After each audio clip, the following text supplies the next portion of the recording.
जीवन बगिया ऐसी उलझी, फूल उगे कम कांटे ज्यादा। सिमटा जीवन डूबी सांसों, आना है तो अब भी आजा। यदि आपने अभी तक अंतिम अध्याय नहीं देखा है तो मैं आपसे विनती करता हूँ, कृपया करके अंतिम अध्याय देखें और एक अष्टावक्र गीता की यात्रा को सुनने का कष्ट करें। उसके बाद ही इस अध्याय में प्रवेश करें। बुद्ध ने कहा, सुनो घोड़े। आनंद से घोड़े की बात की, क्योंकि आनंद क्षत्रिय था। बुद्ध का चचेरा भाई था और बचपन से ही घोड़े का बड़ा शौक था उसे। घुड़सवार था, प्रसिद्ध घुड़सवार था, प्रतियोगी था बड़ा। उन्होंने कहा, सुन आनंद। बुद्ध ने कहा, घोड़े 4 प्रकार के होते हैं। एक तो मारो तो भी टस से मस नहीं होते।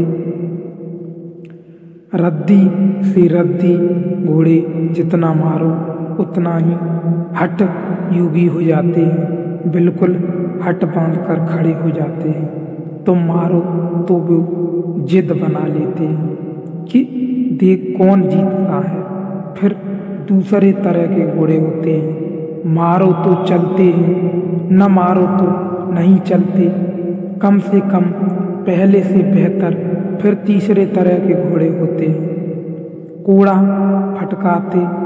मारना जरूरी नहीं, सिर्फ कोड़ा फटकारो, आवाज काफी है। और भी कुली न होते, दूसरे सभी बेहतर। फिर आनंद तुझे जरूर पता होगा, ऐसे भी घोड़े होते हैं कि घोड़े की छाया देखकर भागते हैं, फटकारना भी नहीं पड़ता। यह ऐसा ही घोड़ा था, छाया काफी है। अष्टावक्र ने देखा होगा गौर से, जब तक तुम आकर मुझसे कुछ पूछते हो तो तुम्हारे प्रश्न से ज्यादा महत्वपूर्ण सवाल तुम हो। कभी कभी तुम्हें ऐसा लगता होगा कि तुमने जो नहीं पूछा था वह मैंने उत्तर दिया है, और कभी कभी तुम्हें ऐसा भी लगता होगा कि शायद मैं टाल गया, तुम्हारे प्रश्न को बचाव कर गया, कुछ और उत्तर दे गया हूँ। लेकिन सदा तुम्हारी भीतरी जरूरत ज़्यादा महत्वपूर्ण है। तुम क्या पूछते हो यह उतना महत्वपूर्ण नहीं, क्योंकि तुम्हें खुद ही ठीक पता नहीं तुम क्या पूछते हो। क्या पूछते हो, उत्तर वही दिया जाता है जिसकी तुम्हें ज़रूरत है। तुम्हारे पूछने से कुछ तय नहीं होता। देखा होगा अष्टावक्र ने, ज्ञानी तो नहीं है, जनक अज्ञानी है। फिर क्या, अज्ञानी भी नहीं है, क्योंकि अज्ञानी तो अकड़ीला, अकड़ से भरा होता है। अज्ञानी तो झुकना जानता ही नहीं। यह तो मुझे 12 साल की उम्र के लड़के के पैरों में झुक गया, साष्टांग दंडवत की है। यह अज्ञानी के लिए संभव है।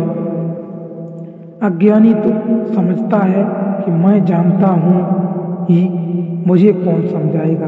अज्ञानी अगर कहीं पूछता भी है तो तुम्हें गलत सिद्ध करने को पूछता है, क्योंकि अज्ञानी तो यह मानकर ही चलता है कि पता तो मुझे है ही, देखें इनको भी पता है या नहीं।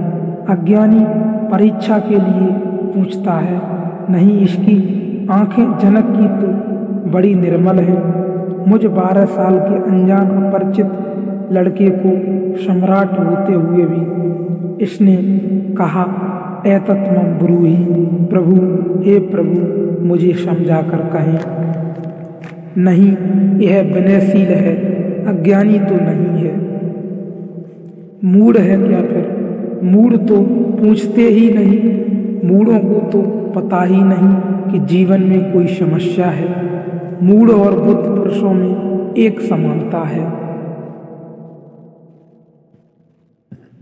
बुद्ध पुरुषों के लिए कोई समस्या नहीं रही, मूढ़ों के लिए भी समस्या उठी ही नहीं। बुद्ध पुरुष समस्या के पार हो गए, मूढ़ अभी समस्या के बाहर है। मूढ़ तो इतना मूर्छित है कि उसे कहा सवाल कंत ज्ञानम, मूढ़ पूछेगा कंत मुक्ति, मूढ़ पूछेगा कैसे होगा वैराग्य, मूढ़ पूछेगा असंभव है, नहीं पूछेगा। मूढ़ अगर पूछेगा भी तो पूछता है राग में सफलता कैसे मिलेगी। मूढ़ अगर पूछता भी है तो पूछता है संसार में और थोड़े ज़्यादा दिन कैसे रहना हो जाए। मुक्ति नहीं, मूढ़ पूछता है बंधन, सोने के कैसे बने, बंधन में हीरे जवाहरात कैसे जड़े। मूढ़ पूछता भी है तो ऐसी बातें पूछता है। ज्ञान मूढ़ तो मानता ही नहीं कि ज्ञान हो सकता है, वह तो संभावना को ही स्वीकार नहीं करता। वह तो कहता है कैसा ज्ञान, मूढ़ तो पशुवत जीता है। नहीं, यह जनक मूढ़ भी नहीं है, मुमुक्ष है। मुमुक्ष शब्द समझना बहुत जरूरी है। मोक्ष की आकांक्षा, मुमुक्ष अभी मोक्ष के पास नहीं पहुंचा। ज्ञानी है, मोक्ष के प्रति पीठ करके नहीं खड़ा, मूढ़ नहीं है। मोक्ष के संबंध में कोई धारणा पकड़ कर नहीं बैठा, अज्ञानी भी नहीं है, मुमुक्ष है। मुमुक्ष का अर्थ है सरल। इसकी जिज्ञासा न मूढ़ता से अपवित्र हो रही है, न अज्ञानपूर्ण धारणा से विकृत हो रही है, शुद्ध है। इसकी जिज्ञासा सरल चित्त से पूछा है। अष्टावक्र ने कहा, प्रिय, यदि तुम मुक्ति को चाहता है तो विषयों को विष के समान छोड़ दे और क्षमा, आर्जव, दया, संतोष और सत्य को अमृत के समान सेवन कर। शब्द विषय बड़ा बहुमूल्य है, वह विष से ही बना है। विषय का अर्थ होता है जिसे खाने से आदमी मर जाए। विष का अर्थ होता है जिस खाने से हम बार बार मरते हैं। बार बार भोगना, भोजन, बार बार महत्वाकांक्षा, राग, क्रोध, जलन, बार बार इन्हीं को खा खा कर तो हम मरे हैं। बार बार इन्हीं के कारण तो मरे हैं। अब तक हमने जीवन में जीवन कहाँ जाना, मरने को ही जाना। अब तक हमारा जीवन की प्रज्वलित ज्योति कहाँ, मृत्यु का ही धुआं है। जन्म से लेकर मृत्यु तक तो हम मरते ही तो हैं, धीरे धीरे जीते कहाँ। रोज रोज तक तो हम मरते हैं, धीरे धीरे जीते कहाँ। रोज रोज मरते हैं। जिसको हम जीवन कहते हैं वह एक सतत मरने की प्रक्रिया है, यह ध्यान रहे।